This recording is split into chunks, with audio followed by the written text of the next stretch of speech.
Hello, namaste. My name is Rishinath. I'm the official adjudicator.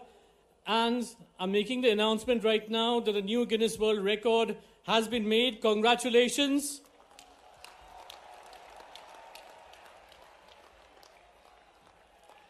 बहुत बहुत बधाई आप सबको, बहुत बहुत शुभकामनाएं। निश्चित रूप से ये विश्व कीर्तिमान मध्य प्रदेश शासन संस्कृति विभाग की ओर से आप सबको हम समर्पित कर रहे हैं। माननीय मुख्यमंत्री doctor Mohan Yadav, Guinness book of world record की टीम की ओर से ये विशेष प्रमाण पत्र प्राप्त कर रहे हैं इस विश्व कीर्तिमान का।